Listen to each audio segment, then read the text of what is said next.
నీ త్యాగాన్ని, నీ కష్టాన్ని, నీ ప్రయాసని, నీ వేదనని, నీ దుఃఖాన్ని, నీ కన్నీళ్ళని చూసి పట్టించుకోలేదనుకుంటున్నావా? మొత్తం గమనిస్తూనే ఉన్నాడు ఆయన. నీ ప్రేమలోని ఆ పరిపూర్ణత ఏ పాటితో కనిపెడుతున్నాడు, ఏమీ పట్టించుకోనట్టు. ఇంత సమర్పణ కలిగి ఆయన కోసం పరిగెత్తుతున్నావే, త్యాగం చేశావే, బాధలు పడుతున్నావే, నానా బాధలు పడుతున్నావే. చాలా చేశాను కదా దేవునికి, ఎందుకు నాకు ఇలాంటి పరిస్థితి వస్తుంది? ఇతరుల కంటే కూడా చాలా నమ్మకంగా కష్టపడుతున్నా కదా, నిజాయితీగా కష్టపడుతున్నాను కదా, నాకున్న సమస్తం కోల్పోవటానికి ఇష్టపడ్డా కదా, నానా బాధలు పడుతున్నాను కదా, పడరాని పాటలు పడుతున్నాను కదా, ఎందుకు నాకు ఇలాంటి పరిస్థితి? గమనిస్తున్నాడు. ఏమాత్రం ఇంకా అసలు నీ ప్రేమలోని పరిపూర్ణత ఎంతో కనిపెడుతున్నాడు. సైలెంట్గా ఓదార్పు కోసం చెప్పట్లా, ఆత్మ నడిపింపులో మాట్లాడుతున్నా. పసివాడు 5 రొట్టెలు 2 చేపలు యేసయ్య దగ్గరికి తెచ్చాడు. తెచ్చి వాడు తినేవి తీసుకొచ్చి ఆయనకి ఇచ్చేసి, ఇచ్చేటప్పుడు ఆశించాడా? ఇవన్నీ ఇస్తున్నాను, తర్వాత 12 గంపలు మిగిలిచ్చి నాకు ఇస్తాడని చూశాడా? ఆలోచించాడా?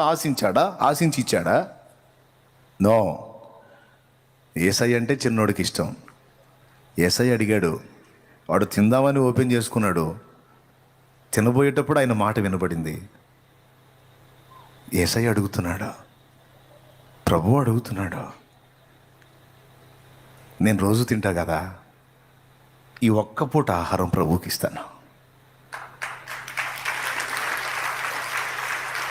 పసివాడి గుండెల్లో ఉన్న ప్రేమ చూడండి ప్రభు మీద.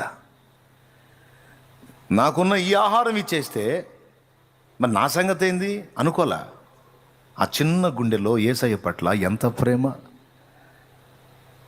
వాడు విప్పుకున్నాడు, ఓపెన్ చేశాడు తిందామని.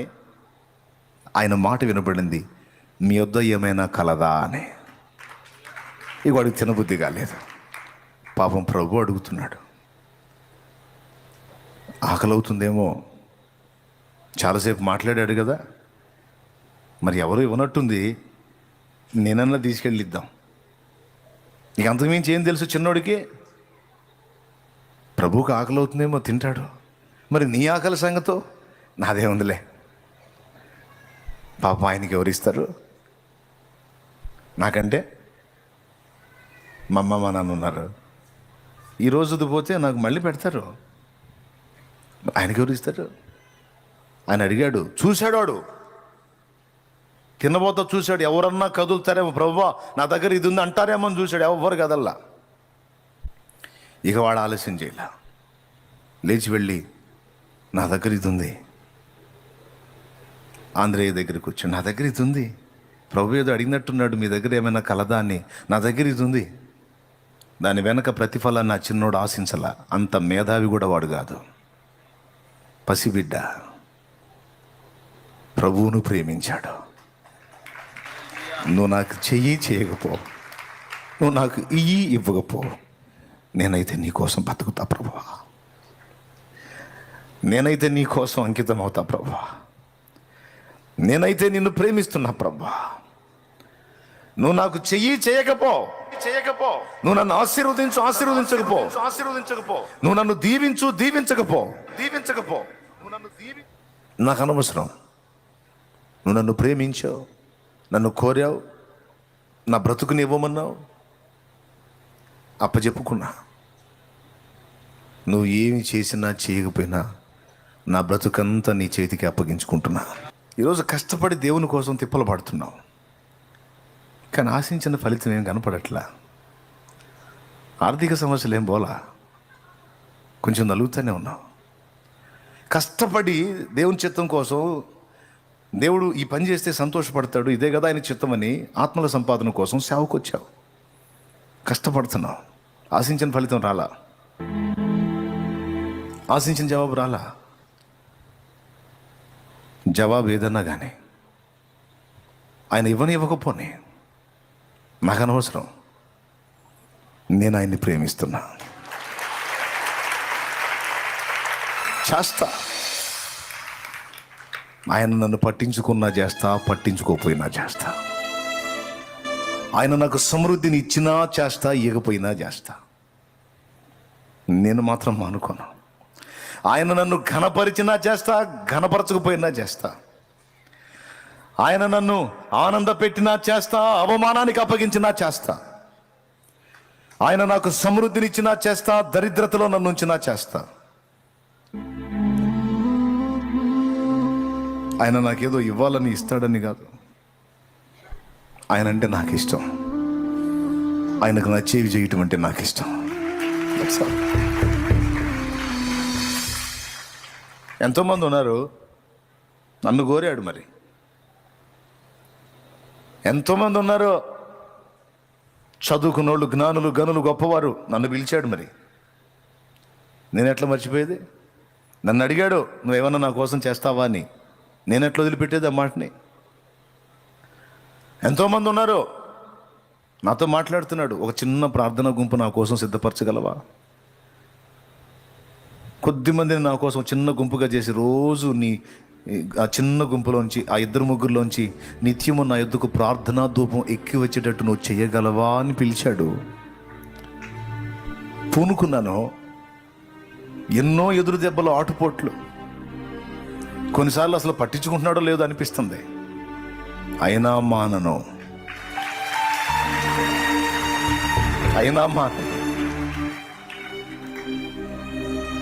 సేవ చేయమని పిలిచాడు. చాలా మంది మనుషులు ఉంటే నన్ను పిలిచాడు. ఒక్కోసారి కఠినమైన కరువు కనపడుతుంది, చాలా కఠినమైన పరిస్థితులు కనపడుతున్నాయి. అయినా మానను. పెట్టకపోని. ఎందుకు? ఆయన పట్టించుకున్నప్పుడు, ఆయన ఆహారాన్ని పెట్టినప్పుడు, ఆయన అంతగా నీ మీద లక్ష్యం ఉంచినప్పుడు నువ్వు ఎందుకు తిప్పలబడాలి? నువ్వు ఎందుకు ప్రయాసపడాలి? నువ్వెందుకు కష్టపడాలి? ఎందుకంటే ఆయన అంటే నాకు ఇష్టం. ఆయన సంతోషం నాకు కావాలి.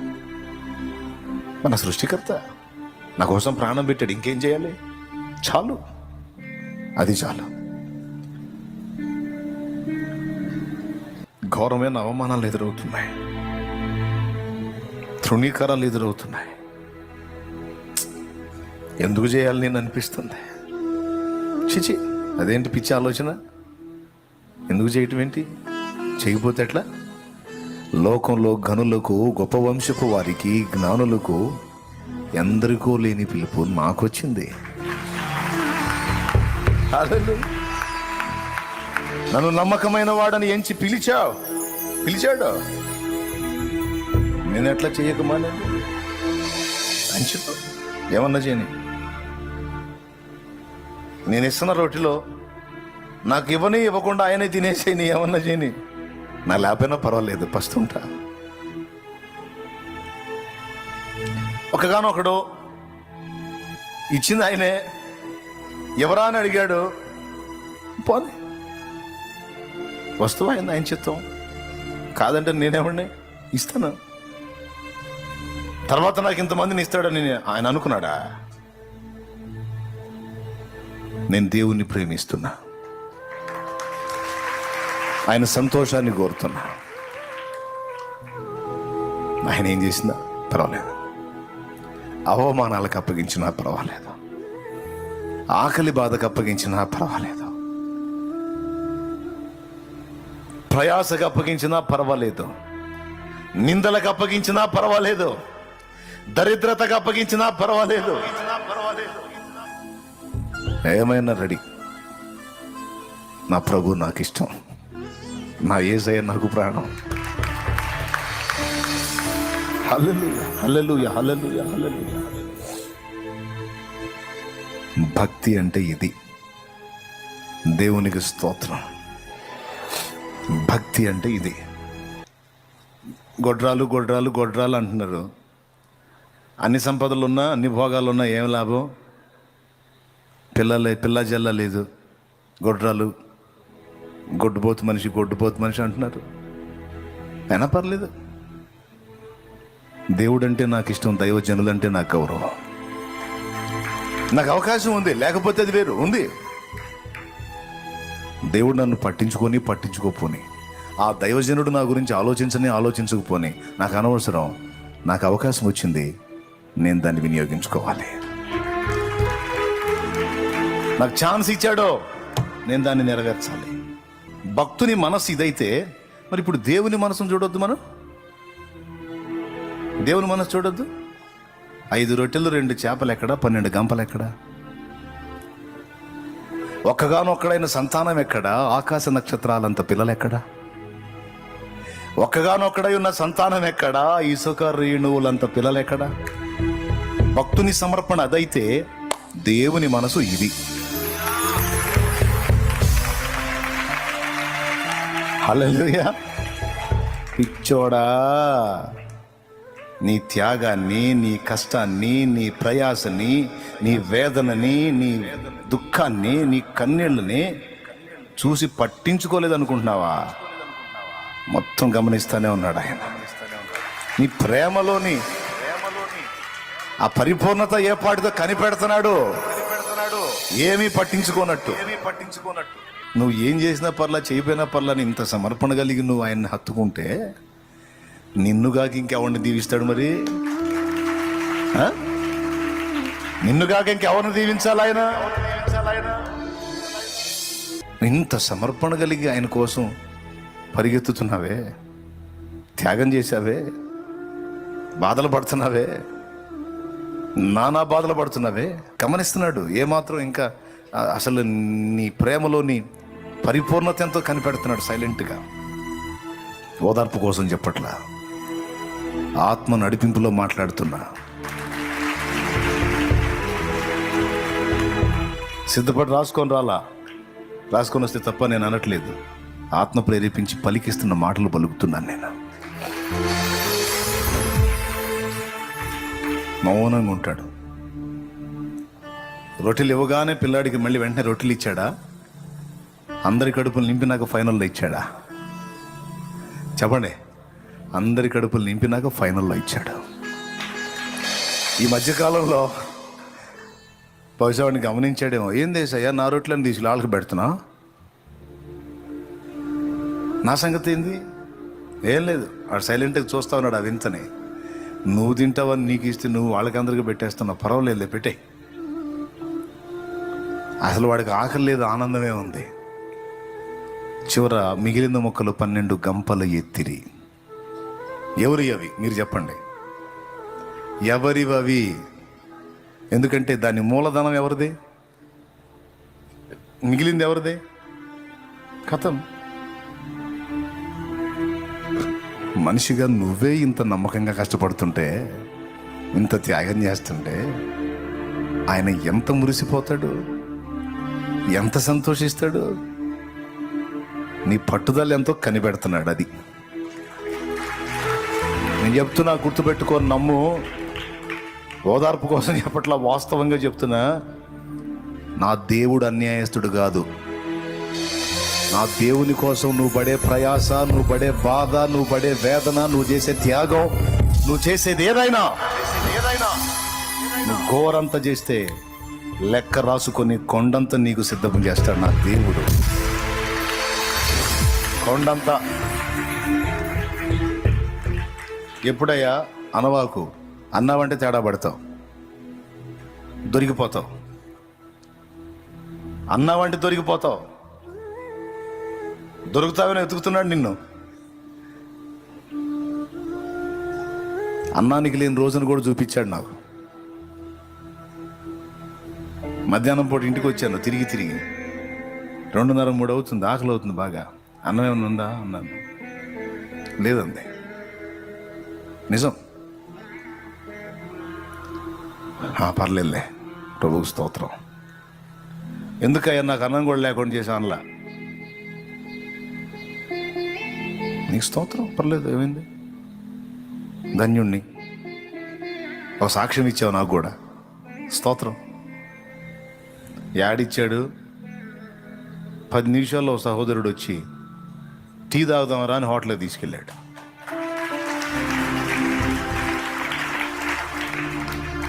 మామూలుగా అయితే అన్నం పచ్చడి వేసుకొని తినేవాడినేమో. ఇంక అంతకుమించి పలావాలు చేసుకొని తింటానికి పైసలు లేవులే. 3 హోటల్కి తీసుకెళ్ళి టీ తాగుదాం రా అన్న అని తీసుకెళ్ళి టీ చెప్పట్లా, నా దగ్గర ఏం డబ్బులు లేవుగా, డబ్బులు లేకుండా మనం పోవటం ఏం బాగుంటుంది, నువ్వు వెళ్తే తాగిరాలే తమ్ముడు అంటున్నాను. అన్న నేను నీ కోసం వస్తే నువ్వు రావిందన్న. అసలు ఇక నూతన విశ్వాసి ఆడ ఫీల్ అవుతాడని బాధ. సరేలే నాయన పా టీయేగా, ఏమైంది ఎవరిస్తే ఏమైనా టీయేగా అనుకున్నా. డబ్బులు లేకపోతే నేను బాగుంది, నా భయం. అవతలోడు కూడా నేను తేలేదన్న అంటే పరువు పోయిదిగా, ఎందుకు వచ్చిన కూడా. అందుకని నా దగ్గర డబ్బులు ఉంటేనే అవతలోడితో పోతా, లేకపోతే పోను. అడిగిపోయినాక ఆ తమ్ముడు టీ చెప్పట్లా, ఓతప్పం ఏందో ఇంకా 2-3 రకాలు, 2-3 ప్లేట్లు వచ్చినాయి. ఏం తమ్ముడు ఏంది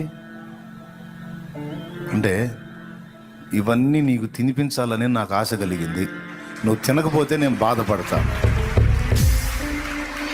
నా ఇంట్లో డబ్బు లేదని, నా ఇంట్లో ఆహారం లేదని, నేను ఆ పూట అన్నం తినలేదని అతనికి తెలియదు. తను తిని ఇంట్లో పండుకున్నాడు. దేవుడు అతనితో మాట్లాడిన అనుభూతి పొంది అతను లేచి వచ్చి చెప్తున్నాడు అతనే, నేను ఇంట్లో పండుకున్నానన్నా తిని, నేను తిని తమ్ముడు అని తనని అడిగితే, సరే నువ్వు తిని తమ్ముడు అంటే, నేను తిన్నానన్నా, తిని పండుకున్నా. ఎందుకో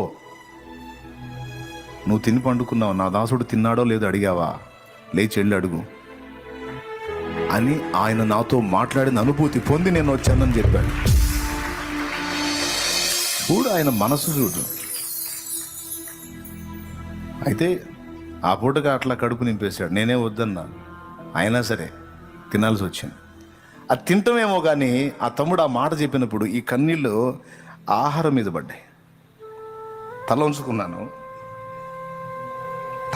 తింటున్నట్టు కన్నీళ్ళు పడుతున్నాయి దాని మీద. ఎందుకంటే నా కడుపు చూశాడు ఆయన, నా ఆకలి చూశాడు ఆయన. చూస్తాడు బిడ్డ, నిన్ను కూడా కనిపెడతాడు. కావాలని కొన్నిసార్లు అసలు నీ ప్రేమలోని పరిపూర్ణత ఏంది, అసలు నీ సంగతి ఏందో తేల్చుకోవాలి కదా. చెబుతున్నా, ఆయన ఏం చేయకపోయినా పర్వాలేదు, ఐఎమ్ రెడీ అను. నువ్వు నాకేం చేయకపోయినా పర్లా, నాకు ఇంత కాదు ఇంకా ఇంత దరిద్రత ఇచ్చిన ఐఎమ్ రెడీ. నేను వదిలేది లేదు, నీ చిత్తము చెయ్యుట మానేది లేదు. నాగటి మీద చెయ్యి పెట్టా వెనక్కి తిరిగేదే లేదు. ఇక ఈ ఊపిరి ఇంతే, ముందుకు సాగిపోతాను, వెనకడుగు వెయ్యను నా దేవా. నువ్వు ఇవ్వకపో. నీకు ఒకటి తెలుసా, ఈరోజు కూడా పరిచర్య చేసిన, ఆత్మల భారంతో పరిగెత్తిన, ఏం ఆశించో తెలుసా? సత్యాక దేవుడు ఒక పెద్ద కిరీటం పెడతాడన్న ఆశ కాదు. చావు గోతులో నుండి నన్ను విడిపించిన నా దేవుడు నేను అనేక మందిని విడిపించాలని ఆశించాడు గనక నా కళ్ళ ముందు ఎంతోమంది నశించిపోతున్నారు. ఆయన తర్వాత కిరీటం ఇస్తాడో ఎవడో తర్వాత సంగతి. నేను ఉన్నంత వరకు నశించిపోతున్న నా సహోదరులను కాపాడగలిగినంత మందిని కాపాడుకోవాలి. ఇదే మెయిన్ లక్ష్యం. ఇక ప్రజలు భజన చేస్తారా, ప్రజలు నాకు జేజేలు కొడతారా, ప్రజలు నాకేమన్నా దండలేస్తారా, సన్మానాలు చేస్తారా, లేకపోతే నాకు ముందు ఒక తోక వెనక ఒక తోక ఏమన్నా తగిలిస్తారా, ఇవన్నీ కాదు. చచ్చాక ఆయన మహిమ కిరీటం పెడతాడా, అక్షయ కిరీటం పెడతాడా, నీతి కిరీటం పెడతాడా, వాడబారని కిరీటం పెడతాడా, ఆ కిరీటం పెడతాడా, ఇవన్నీ లేదు. కిరీటం ఇవ్వకపోని, అసలు నిత్య జీవం ఇవ్వకపోని ఆయన చిత్తం. పౌలు అన్నాడు ఈ మాట, అవసరమైతే నా సహోదరులందరి కోసం నేను నరకానికి పోవటానికైనా ఇష్టపడతాను, వారందరూ రక్షించబడాలన్నాడు. నువ్వు ఇవ్వకపో, చేయకపో, నన్ను విమోచించావు గనుక, నేను ఇది చేస్తే నీకు సంతోషం గనుక, అది నేను చేయటం నా సహోదరులకు క్షేమం గనుక నేను ప్రకటిస్తాను, ప్రార్థిస్తాను, ప్రయాసపడతాను, ఆత్మలను నీ కొరకు సంపాదిస్తాను, నీ చిత్తం నెరవేరుస్తాను. నువ్వేమన్నా చెయ్యి. ఆరంభం నుండి అదే. మరి నిష్ప్రయోజనం అయిందా? అన్యాయం ఉందా? అన్యాయం చేశాడా? ఏంది చేసేది? ఇంత చేస్తే ఇంత. నేను చెప్తున్నా, ప్రభువునందు నీ ప్రయాస వ్యర్థం కాదు, గుర్తుపెట్టుకో. మొత్తం నీ కొరకు సిద్ధపరిచి దాచి ఉంచే దేవుడు నా దేవుడు. కాబట్టి ఇదంతా మీరు మీ జ్ఞాపకంలో, గ్రహింపులో పెట్టుకొని దేవుణ్ణి నేను చెప్పిన ఈ పందాలో ప్రేమించండి. ప్రతిఫలాపేక్ష లేని ప్రేమ, ప్రతికూల పరిస్థితులైనా మారని ప్రేమ, అవమానాలైనా తృణీకారాలైనా మారని ప్రేమ, కఠిన దారిద్ర్యమైనా కఠిన శ్రమలైనా శరీరం అంతా బలహీనతలో నలిగిపోయే పరిస్థితి అయినా మారని ప్రేమను కలిగి ఉండడానికి జాగ్రత్త పడు. ఇన్ని సంవత్సరాలు నన్ను ఏడిపించావు, 24 సంవత్సరాలు అయింది పిల్లల్ని ఇస్తా అని. ఏమిచ్చావా? ఆతిథ్యం లేదు, ఏం లేదులే పో అన్నాడా? అన్నిసార్లు అంతకుముందు అని అడిగా నీ మారైతే అసలు అడగలా. ఇంకా నేను అడగనయ్యా, నువ్వు ఇవ్వకపో, దా వచ్చి తినిపో. తిని ఆశీర్వదించి వెళ్ళాడు. భక్తులు తిని దీవించారు. దీవించింది నిశ్చయముగా జరిగింది. ఈరోజు మొదట నిన్ను ఖాళీ చేసి నీలో ఉన్న అభ్యంతరకరమైన వాటిని తొలగించి నిన్ను తన చేతుల్లోకి తీసుకొని ఆయన తప్పకుండా నిన్ను నింపుతాడు. ఆ నింపుటకు, ఆశీర్వదించుటకు, దీవించుటకు నిన్ను ముందు స్వీకరిస్తాడు. నీ నుంచి కొంత స్వీకరిస్తాడు. ఆ స్వీకరించగోరింది నువ్వు ఆయనకు ఇచ్చేది ఇదిగో నేను చెప్పిన కొలతలో ఉండేటట్టు జాగ్రత్త పడమని ఒక చిన్న హెచ్చరిక అంతే. చాలా చేశాను కదా దేవునికి, ఎందుకు నాకు ఇలాంటి పరిస్థితి వస్తుంది? ఇతరుల కంటే కూడా చాలా నమ్మకంగా కష్టపడుతున్నా కదా, నిజాయితీగా కష్టపడుతున్నాను కదా, నాకున్న సమస్తం కోల్పోవటానికి ఇష్టపడ్డా కదా, నానా బాధలు పడుతున్నాను కదా, పడరాని పాటలు పడుతున్నాను కదా, ఎందుకు నాకు ఇలాంటి పరిస్థితి?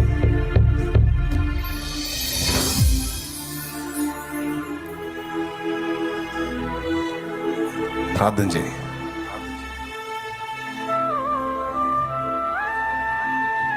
నీ ప్రేమ యొక్క పరిపూర్ణత నేను గమనిస్తున్నాడు. అంతరంగాలు పరిశోధించే దేవుడు ఆయన. నేను అన్న మాట ఖచ్చితంగా నీలో ఉంటుంది. ఈ ప్రశ్న, ఎందుకు నాకు ఈ పరిస్థితి అన్నది.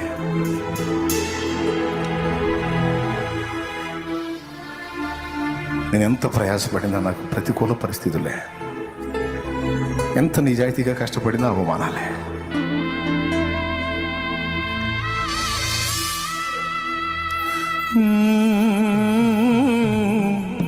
ఏమన్నారా నీ ప్రభు?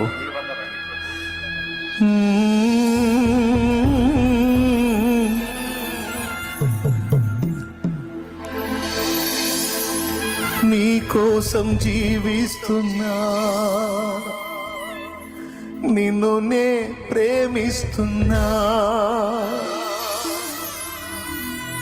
నువ్వంటే పిచ్చిదేవా, నువ్వంటే ఆశ, నువ్వంటే ఇష్టమయ్యా, నాకంటే ఇష్టమయ్యా. ఇది నీకే తెలుసు ప్రభు.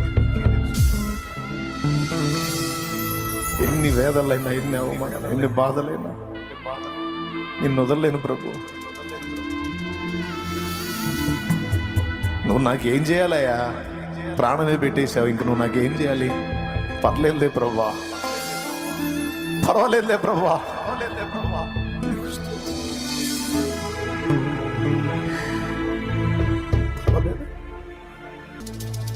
నా నుంచి ఎంత పొందగోరావో అంత పొందు. నేను సిద్ధంగా ఉన్నాను. నా నుంచి ఎంత ఆశించావో అంతా స్వతంత్రించుకో ప్రభు. నన్ను పూర్తిగా తీసుకో, నీ వశంలోకి తీసుకో. నా కలిగిన సమస్తము నీదే, అది నువ్వు ఇచ్చిందే. స్వీకరించు ప్రభు. నువ్వు నాకు చేసినా పర్వాలా, చేయకపోయినా పర్వాలా. నీ దాసుని, నీ దాసురాల్ని ప్రభు. నా దేవుడవు, నా ప్రియుడవయ్యా. నువ్వు చేసినా నాకు ఇష్టమే, నువ్వు చేయకపోయినా నాకు ఇష్టడవే. నువ్వు పట్టించుకున్నా నా ప్రియుడవే, పట్టించుకోకపోయినా నా ప్రియుడవే. నిందలకు అప్పగించినా నా ప్రియుడవే, అవమానమునకు అప్పగించినా నా ప్రియుడవే, వ్యాధికి అప్పగించినా నా ప్రియుడవే, దరిద్రతకు అప్పగించినా నా ప్రియుడవే, శ్రమలకు అప్పగించినా నా ప్రియుడవే, అప్పులకు అప్పగించినా నా ప్రియుడవే. దేనికి అప్పగించినా నా ప్రియుడమే, ఇందులో మార్పు లేదా. నీకు వందనాలు.